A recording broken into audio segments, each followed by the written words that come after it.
मणिपुर के लोगों को न्याय चाहिए, देश के बेरोजगार युवाओं को रोजगार चाहिए, महिलाएं जिनके साथ अभद्र व्यवहार हो रहा है उन्हें न्याय चाहिए, ईवीएम बंद होना चाहिए। ये मेरी भी मांग है और 31 तारीख को दिल्ली में बहुत बड़ा आंदोलन भी होने जा रहा है ईवीएम के खिलाफ। इंडिया गठबंधन के जो लीडर्स हैं वो लेटर भेज रहे हैं इलेक्शन कमीशन को, पर इलेक्शन कमीशन ने अभी तक कोई जवाब नहीं दिया है, ना ही मिलने के लिए समय दिया है। तो किसके कहने पर? इंडिया गठबंधन की आप बात कर रही हैं। मोदी सरकार आरोप लगाती है कि घमंडिया गठबंधन है, सारे भ्रष्ट नेताओं का वो गठबंधन बन रहा है। देखिए मोदी सरकार तो इंडिया गठबंधन से डर रही है ना। जब वही लीडर्स वो आपके पार्टी में जाते हैं तो वो वो क्या बोलते हैं, वॉशिंग मशीन में धुल जाते हैं, और जब अपोजिशन में रहते हैं तो वो घमंडिया बोल दीजिए, जो भी बोल दीजिए। आईआईटी, आईआईएम और बड़े बड़े कॉलेजेस, यूनिवर्सिटीज कांग्रेस ने देश को दिया है, भाजपा ने क्या दिया है? अरे विदेशी डंका बज रहा है, अयोध्या मंदिर बन रहा है, और आप देखेंगे चंद्रयान लैंड करा दिया। हर विदेश पॉलिसी खत्म हो गई, हर किसी से लड़ाई चल रहा है।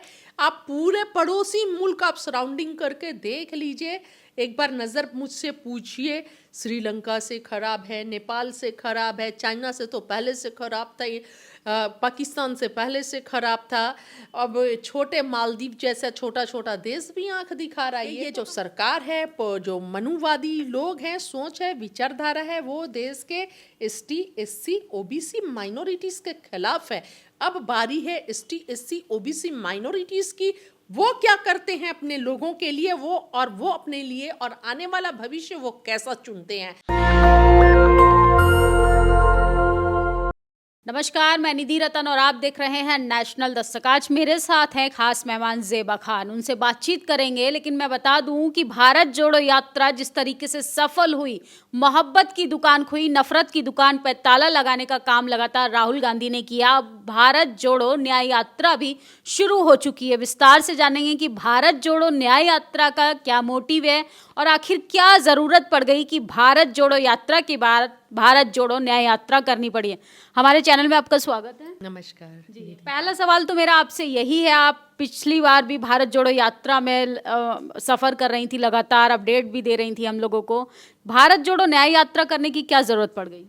देखिए, न्याय का हक मिलने तक और देश की जनता को न्याय दिलाने के लिए भारत जोड़ो न्याय यात्रा राहुल जी मणिपुर से लेकर महाराष्ट्र तक कर रहे हैं। क्या मोटिव रहेगा न्याय यात्रा? इस बार भारत जोड़ो यात्रा में न्याय यात्रा क्यों ऐड किया आप लोगों ने? क्योंकि न्याय चाहिए। मणिपुर की महिलाएं, मणिपुर के लोगों को न्याय चाहिए, देश के बेरोजगार युवाओं को रोजगार चाहिए, महिलाएं जिनके साथ अभद्र व्यवहार हो रहा है उन्हें न्याय चाहिए, हर जिनके साथ अन्याय हुआ है उन सभी को न्याय चाहिए। और न्याय का हक मिलने तक देश की जनता के साथ राहुल गांधी जी खड़े हैं और आवाज़ बुलंद करते रहेंगे न्याय का हक मिलने तक। किनको न्याय नहीं मिल रहा? न्याय मिल रहा है, सब कुछ ठीक से चल रहा है, तभी तो सरकार दावा कर। देखिए ना निधि जी, मणिपुर कितने महीने से जल रहा है, क्या न्याय मिला है? कुछ दिनों पहले भी मणिपुर में हत्याएं हुई हैं, लोग मणिपुर जल रहा है, मणिपुर के लोगों को उनका हक नहीं मिल रहा है, जो विधि व्यवस्था है वो अब तक सही नहीं हुई है। कहाँ से न्याय मिल रहा है? आपको लग रहा है ये न्याय है? आपको लग रहा है क्या एक महिला होने के नाते ये न्याय है? देश के जंतर मंतर पर पहलवान बहनें बैठी रहीं, उनके साथ न्याय हुआ क्या? आपको लग रहा है?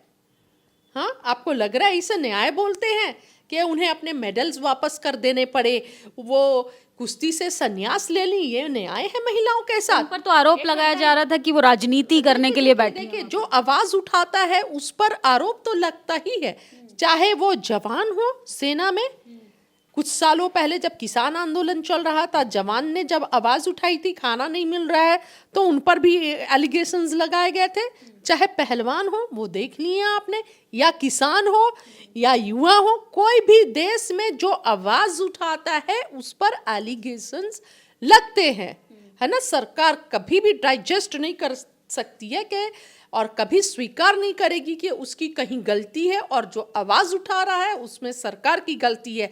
और इससे ज़्यादा क्या होगा खराब के हमारे देश की बेटियां, पहलवान बेटियां, जिन्होंने विदेशों में देश के सर को ऊंचा किया, देश का नाम रोशन किया, वो रोते हुए पूरे मेडल्स वापस की और कुश्ती से को अलविदा कह दिया। लेकिन जो गुनहगार था वो गुनहगार सत्ता की कुर्सियों पर अब तक बैठा हुआ है, कोई एक्शन नहीं लिया गया। प्रधानमंत्री मोदी जी मौन है, और योगी आदित्यनाथ जी जो हर जगह बुलडोजर चलाते हैं, वो उनका बुलडोजर का तेल भी खत्म हो गया और चक्के भी पंचर हो गए हैं। आप सरकार पे बड़ा आरोप लगा रहे हैं कि सरकार जो है वो आरोपियों के साथ है, ब्रजभूषण के साथ है। बिल्कुल हो सकता है एक आध काम भूल गए हो। बीएचयू में देखा कि किस तरीके से जिन्होंने रेप किया था बीएचयू कैंपस के अंदर, उसके 3 आरोपियों को सरकार ने पकड़वाया भी। कोई बहुत कमाल तो नहीं कर दिया ना, पकड़वाया तो पकड़वाना ही था। हाँ, मैं बात कर रही हूँ ब्रिजभूषण सिंह की, मैं बात कर रही हूँ अजय मिश्रा टेनी की, मैं बात कर रही हूँ कुलदीप सिंह सेंगर की। हाँ, अजय मिश्रा टेनी अब तक बने हुए हैं, जो किसान, जिनके बेटे किसानों के ऊपर थार गाड़ी चढ़ाई थी। और आपको पता होगा निधि जी के किस तरह किसान के बेटों को और किसानों को बोलने लगा गया, ये तो दंगाई है, दंगाई करके उन्हें डिनोट किया जा रहा था। वो तो अच्छा ये था कि एक वीडियो आया, जो वीडियो को देखकर पता चला कि नहीं, गाड़ी तो किस तरह थार गाड़ी किसानों पर चढ़ाई गई है, किसानों के बच्चों पर। ठीक है, और आज भी सब सत्ता में बैठे हुए हैं अजय मिश्रा टेनी, आज भी ब्रिजभूषण सिंह अपने कुर्सी से चिपके पड़े हुए हैं। लेकिन जो न्याय की आवाज़, जो हक की आवाज़ लड़ाई लड़ रहा था और जिसके साथ अन्याय हुआ था, उसे कुश्ती छोड़ना पड़ा। वही अन्याय के खिलाफ राहुल जी कन्याकुमारी से कश्मीर चल रहे हैं। न्याय का हक मिलने तक आवाज़ बुलंद रहेगा। आप सरकार पे इतने आरोप प्रत्यारोप लगा रही हैं, सरकार तो बल्कि बहुमत से सत्ता में आ रही है, और आप कह रही हैं कि सरकार न्यायप्रिय नहीं है, सरकार जनता के हक अधिकारों पे बात नहीं कर रही है। देखिए, 4 राज्यों में भाजपा इलेक्शन अकेले नहीं लड़ती है, उसके साथ सीबीआई, ईडी, एनआईए, सबके साथ पूरा मीडिया सबको लेकर काम करती है। फिर भी 10 लाख वोट हमें ज़्यादा आए हैं, ठीक है, 4 राज्यों में। तो ये हमारी जीत है, जनता ने हमें नकारा नहीं है, जनता हमारे साथ है। लेकिन ये भाजपा की पॉलिसी है, उनका चाल है और चरित्र है, उनका सत्ता का लालच और लोभ है, जो हम नहीं आए। क्योंकि वो सत्ता पाने के लिए किसी भी हद तक जा सकती है, किसी भी हद तक गिर सकती है। आपने सत्ता पे बात की, तो एक ईवीएम मुद्दा काफी अभी प्रचलित है। ईवीएम के खिलाफ देश भर में आंदोलन हो रहा है, धरना प्रदर्शन हो रहा है। क्या आपको भी लगता है कि ईवीएम में गड़बड़ी की वजह से बीजेपी जीत रही है? बिल्कुल, ईवीएम में गड़बड़ी के वजह से जीत रही है। ईवीएम बंद होना चाहिए, ये मेरी भी मांग है। और 31 तारीख को दिल्ली में बहुत बड़ा आंदोलन भी होने जा रहा है ईवीएम के खिलाफ। और एक बात और मैं बताऊं, अगर सत्ता पक्ष ईवीएम से नहीं जीत रही है तो इलेक्शन कमीशन को लगातार इंडिया गठबंधन के तरफ से लेटर जा रहा है, वो मिलना चाहते हैं 6 महीने से निधि जी, ठीक है। इंडिया गठबंधन के जो लीडर्स हैं वो लेटर भेज रहे हैं इलेक्शन कमीशन को, पर इलेक्शन कमीशन ने अभी तक कोई जवाब नहीं दिया है, ना ही मिलने के लिए समय दिया है। तो किसके कहने पर? इंडिया गठबंधन की आप बात कर रही हैं, मोदी सरकार आरोप लगाती है कि घमंडिया गठबंधन है, सारे भ्रष्ट नेताओं का वो गठबंधन बन रहा है। देखिए, मोदी सरकार तो इंडिया गठबंधन से डर रही है ना। जब वही लीडर्स वो आपके पार्टी में जाते हैं तो वो क्या बोलते हैं, वॉशिंग मशीन में धुल जाते हैं, और जब अपोजिशन में रहते हैं तो वो घमंडिया बोल दीजिए, जो भी बोल दीजिए। हाँ, अच्छा, राहुल गांधी की जो न्याय जोड़ो यात्रा, भारत जोड़ो न्याय यात्रा निकल रही है, क्या उसमें जाति जनगणना मुद्दा रहेगा? क्या ओबीसी के रिजर्वेशन की बात होगी? बिल्कुल, हम तो बात करते हैं, राहुल जी हमेशा बोलते हैं ओबीसी के रिजर्वेशन के लिए बोलते हैं, जातिगत जनगणना के लिए आवाज़ उठाते हैं। राहुल जी तो हर दबे कुचले पिछड़े महिला और शोषित पीड़ित वंचित हर समाज के लिए बोलते हैं। वो तो चाहते हैं देश में को बराबरी का अधिकार मिले सभी को। तो राहुल जी तो हमेशा अन्याय के खिलाफ और न्याय के हक में बात करते हैं। राहुल जी, क्या कांग्रेस पार्टी को 60 सालों में बहुत देरी नहीं हो गई कि अब जाके उसको न्याय यात्रा की याद आ रही है? देखिए, 60 सालों में कांग्रेस ने क्या किया है? काम ही तो किया है। जब आज़ादी हुई थी तो देश कैसा देश मिला था कांग्रेस को? लहूलुहान देश मिला था, ऐसा देश जहाँ पे सुई भी नहीं बनती थी। सुई जब जिस देश में नहीं बनती थी वहाँ से इसरो तक का सफ़र कांग्रेस ने तय किया है। आईआईटी, आईआईएम और बड़े बड़े कॉलेजेस, यूनिवर्सिटीज़ कांग्रेस ने देश को दिया है। भाजपा ने क्या दिया है? अरे विदेशी डंका बज रहा है, अयोध्या मंदिर भाजपा बन रहा है, आप और देखिए आप ना, देखेंगे चंद्रयान लैंड करा दिया। हर विदेश पॉलिसी खत्म हो गई, हर किसी से लड़ाई चल रहा है। आप पूरे पड़ोसी मुल्क आप सराउंडिंग करके देख लीजिए, एक बार नज़र मुझसे पूछिए, श्रीलंका से खराब है, नेपाल से खराब है, चाइना से तो पहले से खराब था, पाकिस्तान से पहले से खराब था। अब छोटे मालदीव जैसा छोटा छोटा देश भी आंख दिखा रहा है। ये तो हमारी फॉरेन पॉलिसी और ये इस तरह के ये वो चल तो रहे इसलिए हैं। आंख दिखा रहा है ना, लक्षद्वीप को प्रमोट कर रहे हैं देश के प्रधानमंत्री। ऐसा कुछ नहीं है, वो सब बोलने वाली बात है, प्रमोट करने वाली बात तो बाद में आई है। आंख तो पहले दिखा रहा था, नेपाल कुछ दिन पहले आंख दिखा रहा था, भूटान आंख दिखा रहा है। तो कौन सी आप विदेश नीति की बात करती हैं और विदेशों में डंका बजने की बात करती हैं? अच्छा, विपक्ष के पास ही इस तरीके के मुद्दे होते हैं कि फॉरेन पॉलिसी वाला मुद्दा हुआ, तो सेना का मुद्दा, लेकिन देखिए, क्योंकि टीवी अखबार में नहीं, कहीं नहीं, इस तरीके की नहीं, कोई खबरें नहीं है। ये काम तो एक्चुअली टीवी और अखबारों का था, लेकिन अब टीवी और अखबार स्वतंत्र कहाँ रहे? वो टीवी और अखबार तो सरकार के टीवी अखबार हो गए ना, भाजपा के टीवी अखबार हो गए, वो देश के टीवी अखबार नहीं है। तो जब देश के टीवी अखबार नहीं रह गए बचे, तो वो विपक्ष का काम है। और यूट्यूबर्स जो हैं, सिर्फ विपक्ष नहीं आवाज़ उठाती है, आप सारे यूट्यूबर्स और सोशल मीडिया पर भी देख सकते हैं, इस तरह की सारी खबरें और सच्चाई तैरते रहती हैं। और देश की जनता के पास आज जो थोड़ी बहुत सच्चाई पता चलती है वो यूट्यूबर्स और सोशल मीडिया के माध्यम से चलती है। नहीं तो ये सरकार ने तो जनता तक पहुंचने का हर माध्यम को बंद कर दिया है, सबको खरीद लिया है, हाईजैक कर लिया है। और एक चीज़ और मैं बोलूँगी कि और जो भी स्वतंत्र रूप से आवाज़ उठाता है और देश की जनता को सच्चाई दिखाने की कोशिश करता है, उसके साथ किस तरह की कार्रवाई होती है आपसे छिपा हुआ नहीं है और ना ही मुझसे छिपा हुआ है।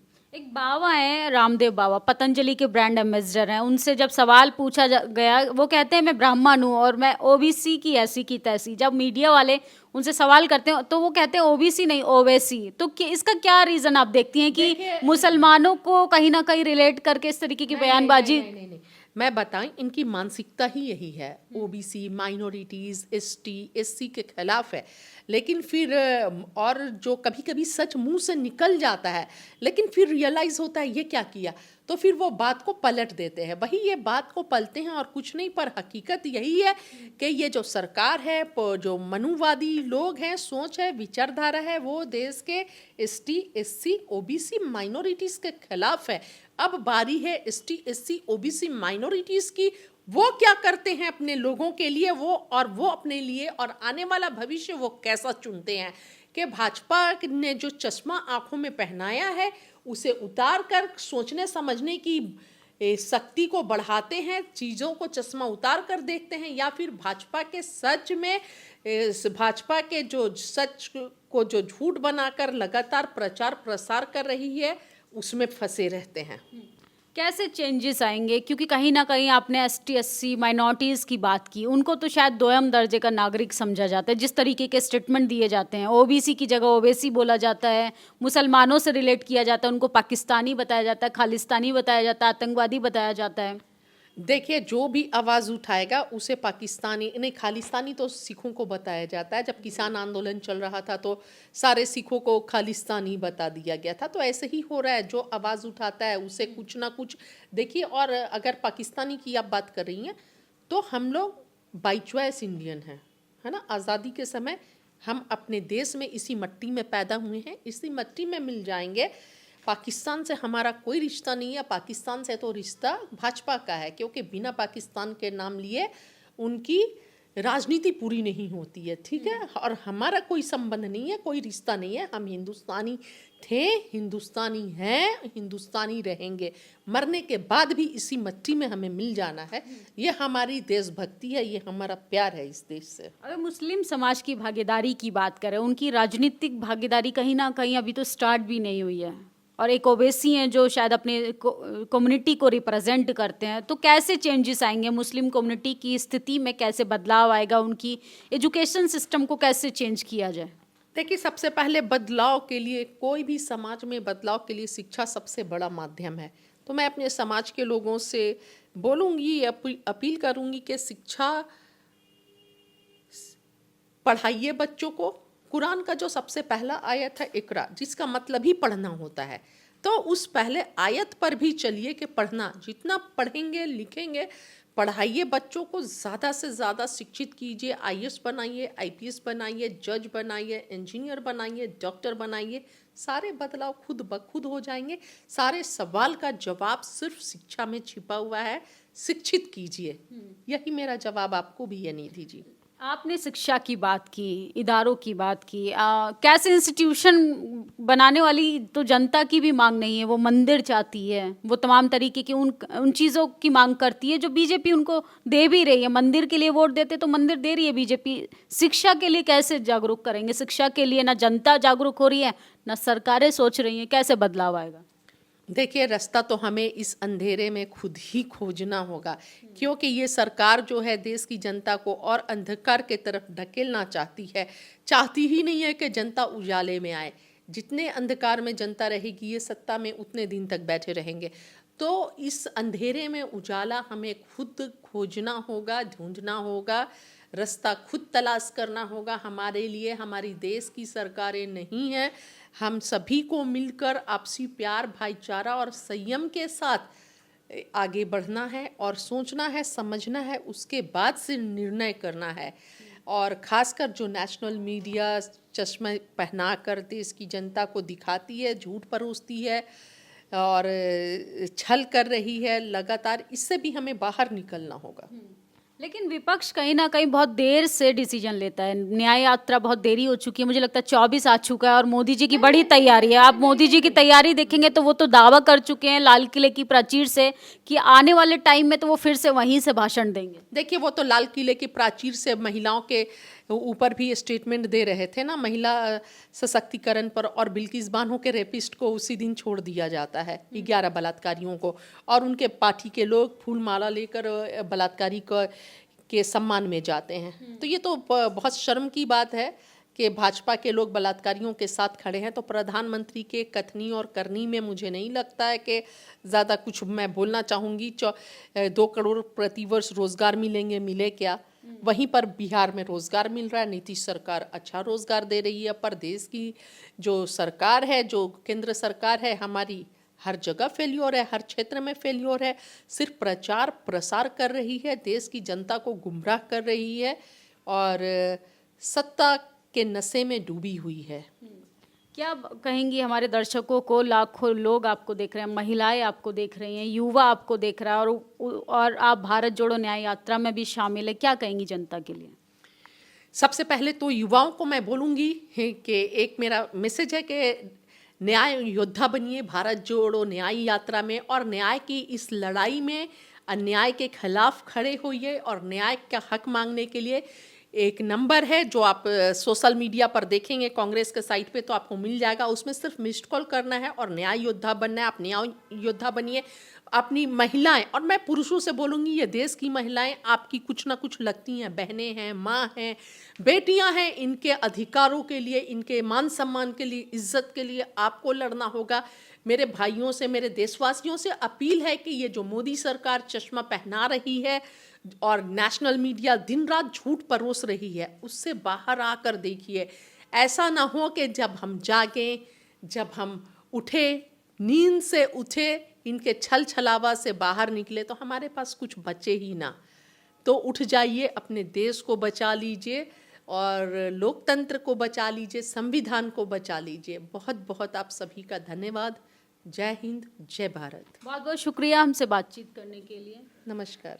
तो ये थी ज़ेबा खान। उन तमाम मुद्दों पे हमने बात की जो जनता के जहन में आते हैं। सभी का खून है शामिल इस मिट्टी में, किसी के बाप का हिंदुस्तान थोड़ी है। राहत इंदौरी की ये लाइनें कहीं ना कहीं ST SC माइनॉरिटी समाज पर एकदम सटीक बैठती हैं। कहीं ना कहीं मुस्लिम समाज को, शेड्यूल कास्ट समाज को, OBC समाज को हमने कटघरे में खड़ा कर दिया और इस देश का 2ym दर्जे का नागरिक बना दिया। हमारी इस बातचीत पे आप लोगों की क्या प्रतिक्रिया, कमेंट बॉक्स में ज़रूर बताएं। शुक्रिया।